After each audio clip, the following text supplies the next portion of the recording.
Hey, listeners, before we get into this episode, we have some fantastic news. You know, my K-12 Developing Mathematical Reasoning, Avoiding the Trap of Algorithms book came out earlier this year. Super excited. It hit top new release and bestseller. Ow! Well, I'm even more excited to announce that the grade band companion books are about to be here. The K2 companion book, Developing Mathematical Reasoning, Daily Strategies, Tools, and Activities to Teach the Big Ideas in K2, say that 5 times fast, is coming out soon. And we are having a launch webinar on October 8th at 7 p.m. Central, 8 p.m. Eastern, 5 p.m. Pacific. And you are all invited to celebrate with us, especially K2 teachers and coaches and math leaders. Pam is going to share tons helpful things to teach K2 math that is more figure-outable. Yep, I'm going live on October 8th to show you how you can get the most out of teaching our youngest students to math in all the best ways. You're going to want to join us. To register, go to mathisfigureoutable.com/DMRK2 webinar. We'll see you there. That's mathisfigureoutable.com/DMRK2 webinar. Now on to the episode. Hey, fellow mathers, welcome to the podcast where math is figure-outable. I'm Pam, a former mimicker turned mather. And I'm Kim, a reasoner who now knows how to share her thinking with others. At Math is Figure-Outable, we are on a mission to improve math teaching. Because we know that algorithms are amazing human achievements, but they are terrible teaching tools. Mimicking step-by-step procedures actually traps students into using less sophisticated reasoning than the problems are intended to develop and use. In this podcast, we help you teach mathing, building relationships with your students, and grappling with mathematical relationships. Y'all, thanks for joining us to make math more figure-outable. Hey, Kim. Hi. Okay, let's dive right in today to this episode. Well, off we go. Right in. Kristen Vollmer said one time, I have listened to every episode of this podcast, and it has changed how I teach and think about math.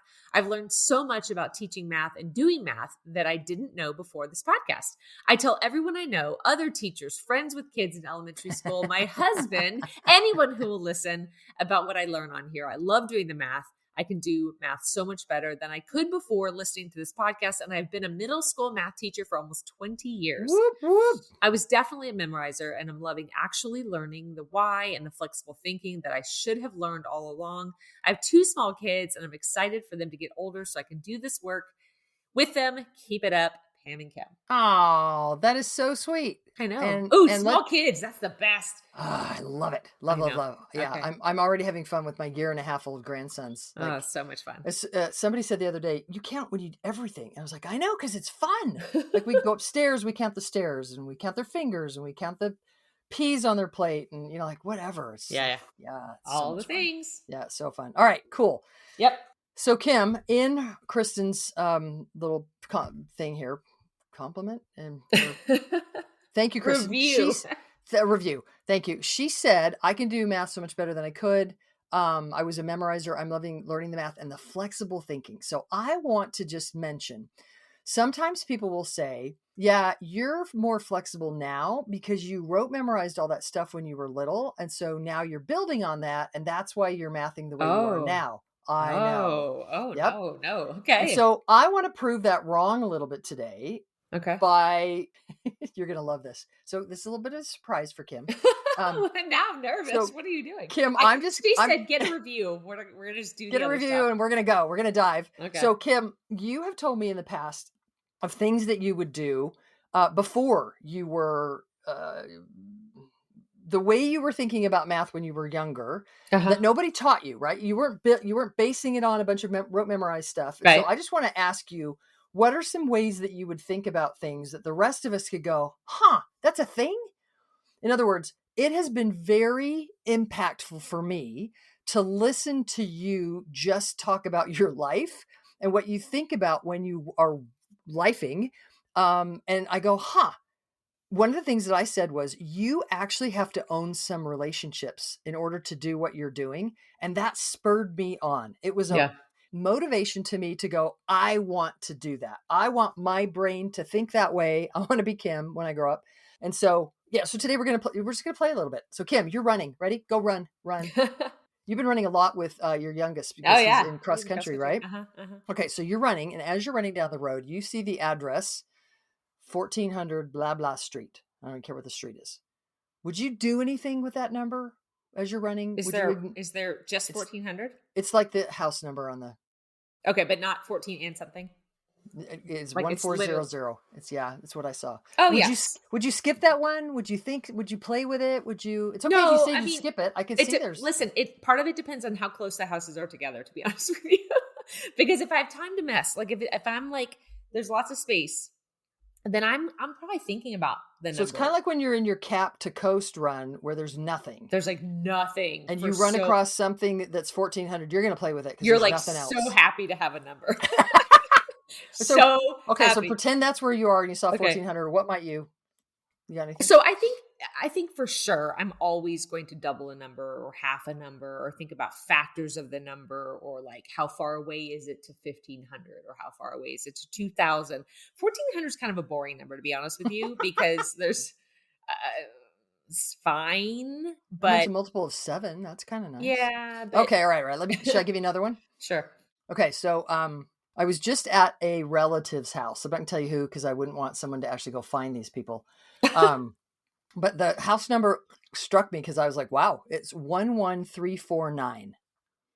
Okay. First thing I'm doing is adding the digits together. So like find the digit sum. Yeah, okay. Totally. Okay. Yeah. How'd you do it? I mean, I haven't yet. I'm just telling you that's what I would do. Well, can I tell you what I did after you do it? Oh yeah, I'm adding the 1 and the 9 together for sure. Okay, and then I added the 1 and the 4, which was not planned. I just saw that. That's funny. I didn't. I did the 3 and the 4 because like I like to accumulate large amounts. Like look for nice pairings and accumulate large. For some reason, 1 and 4 isn't. It's like 5. It's not. Okay. All right. So we got 18 for a digital sum. Would you have added the 1 and the 8 together and gotten 9? Just to be like finish it. No, out? I don't think so. Because if I'm running, then I'm like already holding a lot of numbers. Yeah, lots of. Okay. Yeah. Anything else come to mind for that one? I mean, I might think about how far away it is from 12,000. Part of it also depends on what else I'm doing. 651. I just had to do that. Thanks. Yeah. Okay. Yeah. Okay.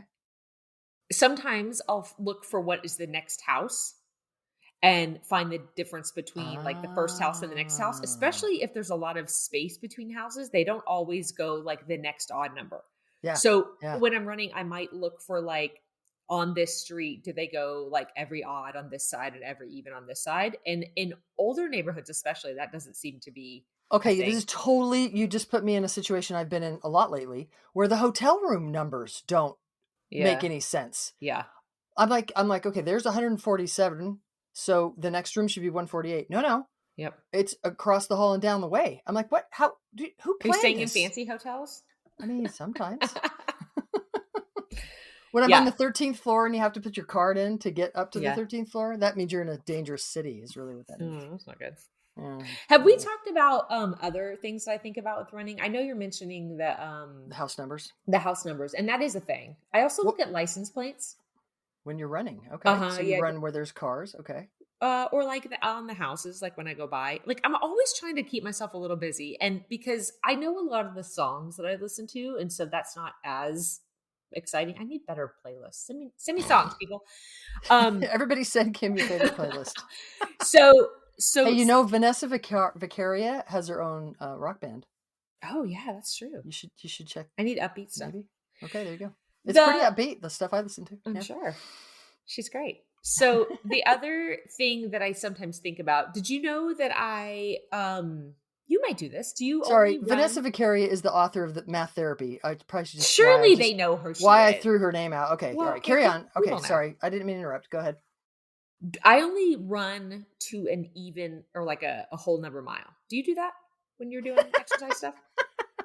Well, first of all, I don't run anymore because of my knee. So but you only exercise. Elliptical. Hey, I did run in the airport the other day, and I was super happy that I could, because I just don't because they told me not to because of my knee. Yeah. But we missed the flight, but I was happy because I ran. But no, I do time. So a whole to the minute. Do you ever stop? Okay, yeah. So no, I would never stop. I would never stop at like 20:05. Yeah. I'm going to run to 20 minutes, or I'm going Yeah. to, or, For sure. elliptical. I'm going to elliptical to 20 minutes, or I'm going to elliptical to 25. Right. Never, Right. never 24, 36. No, Yeah. that So I'm itching right now. That makes me I itch. know. Right. So No, that means that we're but I'm both not looking at probably playing. distance. So you're looking at distance. Yeah. So Wait, yeah. wait. How do you do that? What if you're already home and it was only like Oh, like if it was like I'm 5.9 miles and you well, get I just home? run past the house and then like No turn around and come way. back. For Are you sure. Yes. Ha! So here's the problem though. Clearly I've never thought that in my lifetime. No. So when you're doing elliptical, then are you playing I Have You Need? I think we've talked about Oh this. my You gosh, are, totally. yeah. Yeah, with time, absolutely. Okay. Especially because I do this not every time, but often I'll do this thing where I do intensities per minute. So I'll Sure. do like an intensity of 6 for a minute, and then 7, and then 8, and then 9, and then I back up 6, 7, 8, 9, 6, 7, 8, 9, 10. Mm-hmm. And then by then I'm sweating and sucking air and all the things. Yeah. So when I'm at like 9 for the third time, Mm-hmm. and I'm at 46 seconds, I'm like, I've only got Yeah. 14 more seconds or 13 and a half more seconds, Yeah. Yeah. Yeah. So I'm always trying to find the difference Yep. between where I'm at and the next minute. Sure. Lots of combinations of 60. Yeah. Yeah. Yeah. Well, yeah. So I mean, I play Have You Need with the distance. And then I think depending on like how much distance is left, like let's say I'm at like 4.37, then I'm thinking to myself, okay, like I've Are you got, seeing that on your watch? Where are you seeing 4.37? oh, this is lame. Listen, I'm not fancy in any way. So I don't have like a super fancy running watch or whatever. I carry my phone. And so like I actually just hold it. Okay. People think I'm so weird, but like I hold my phone in my hand and I just have Okay. become accustomed to that over the years. And so I have an app. And so I look down and I'm like, okay, it's 4.37. So Gotcha. then I go like, okay, I have 0.62 left or 0.63 left. And then I'm kind of like, okay, what's the like distance and how far and how many songs? And so I'm kind of just like Ooh, how many wondering. songs? Oh. Yeah. So I think this is mathematical too, that it's not about number. It's like It's like quantity, it's estimating magnitude. time Yeah. and wondering. And so Size. It's like mhm, size is really okay. mhm. That was really cool, and I'm glad to hear that. I do have one that I really want to ask you. Okay. So I'm into this filtered milk lately. You guys can tell me what you think, Filtered but milk. yeah. So I sat on a plane with a gal, and she said we were talking about, I have to monitor my own calcium. Sure. It's a whole Yeah. thing. And she said, "Oh, you should try our filtered milk." And she works for the company, and I don't know what are they called. I know the brand I buy at Costco is Fairlife, Uh-huh. I've but heard they that. also make another version that's called Core Power, Okay. and they're two different. They're different. One of them has more electrolytes, and one of them has more calcium, and I don't know the rest of the difference. One of them says it's like what you do. What do you call that? After you work out, it's a recovery, Hmm. and the other one's just like a protein drink. Okay. But it's milk, which is I like instead of soy. I Okay. prefer milk over soy, and it's chocolate. So hey, You love that it. that answers that right there. Let's get some good chocolate going on. So the Fairlife are 38.58. So $38.58. At least when I looked on my app this morning. So 38.58 for an 18 pack.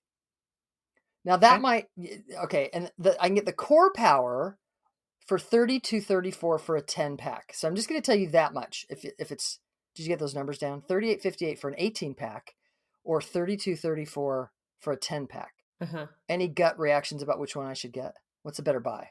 Well, so the first thing I'm thinking about is like the dollar amounts are pretty close together for They're, 18 or 10. kind of, yeah, right? Yeah.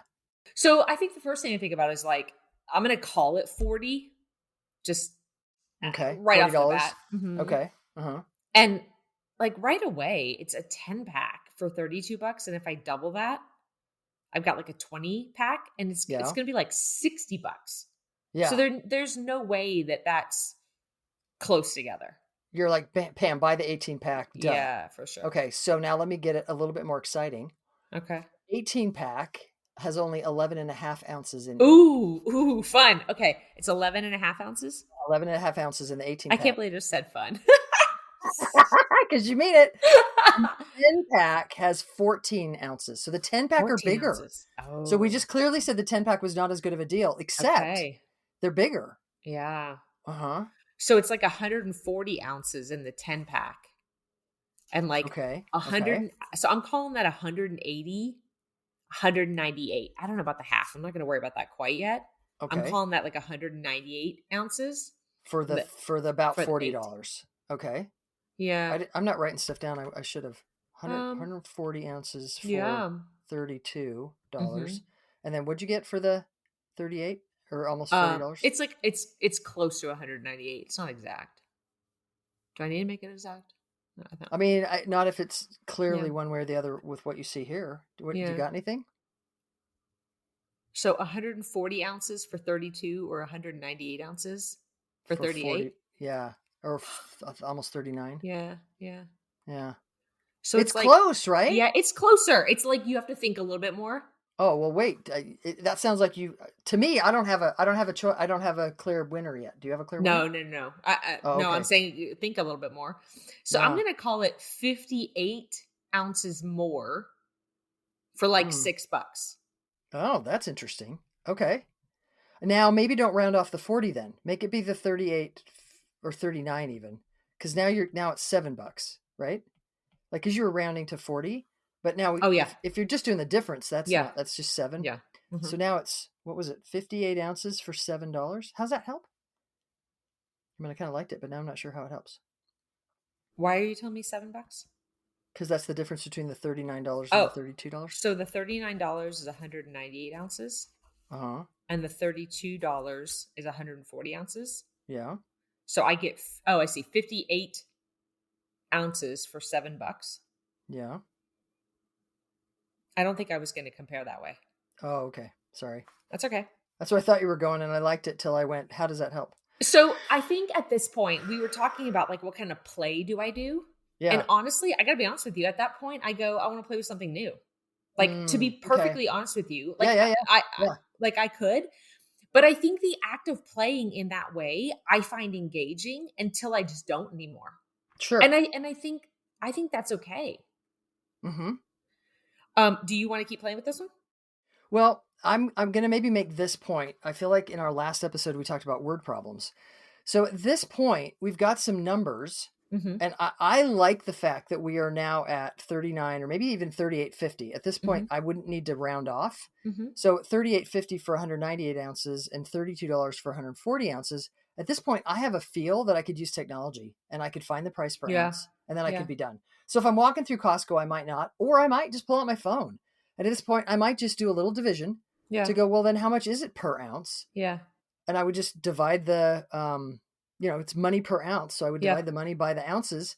But it has everything to do with the fact that I've played and I'm like, these are pretty close. Yeah. So if I Yeah. really want to, I mean, maybe at this point I'm like, buy the one that tastes better. Um, Yeah. or do you know what I actually did? Hmm. I bought both, and I do the one when I need the Right, right. when I need recovery, and I do the other one because it has more calcium. And when I need more calcium, then I get the other one. You know what I wish was not true? And I get Yes, why grocers do it, but I wish there was not a per ounce per cost ounce. on everything. Mhm.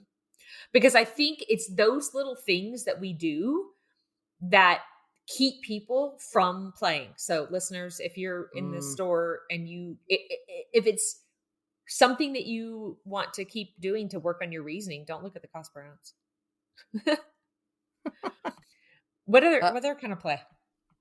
Trying to think of do what you else. have something that right now that you're thinking? I wish you would have asked me about. Oh, um, oh, well, we've talked about how like in the car, like that's like prime playtime, right? That's the time that like I'm looking at interstate signs and I'm looking at yeah, What are you saying to yourself when you look at interstate signs? I'm thinking about distances and time. Like how far away is it? How much time will it take to get there? Yeah. I think that the overall disposition for me is when I run into something that's mathematical, almost never do I say, meh. Like I always engage in some way. In And some way. in some way. And maybe it's just like a short minute, like a quick, like, let me go for that. Oh, I don't have time for that right now. Or maybe I engage longer, but it's the mindset of I'm gonna engage in some way always. Like if I see something on a social media, or if I see something like, or I'm in a conversation with somebody and they're like talking about something that could be mathy, like sometimes I like jot a little post-it note down and go back to it later. But it's a constant seeking of mathy type stuff. Yeah. Yeah. Y'all, leave this episode with the idea, when you own more connections and relationships and strategies, there's more to play with. And we can play more, and math can be more creative, and we can be more flexible. Be mathy. Ask people what they think about. Stay in the problems that feel like they would be tricky, and try some things, and ask somebody for an idea if you get stuck. Find a friend like Kim And who can, Pam. who can motivate you to want to. And let's give some credit to Sue, who on our team will often throw something into our Slack Yeah, and I just love go, that. "Hey, everybody, think about this one." And then Kim, she will poke me. She's like, "I haven't seen you try it." And I'm like, "Oh, I haven't been in Slack today. Get me a minute." Yeah, no, super fun. Yeah. Y'all, we invite you to join us to make math more play-aboutable, playful. As we make math more figure-outable. Y'all, thanks for tuning in and teaching more and more real math. To find out more about the Math is Figure-Outable movement, visit mathisfigureoutable.com. And keep spreading the word that math is figure-outable.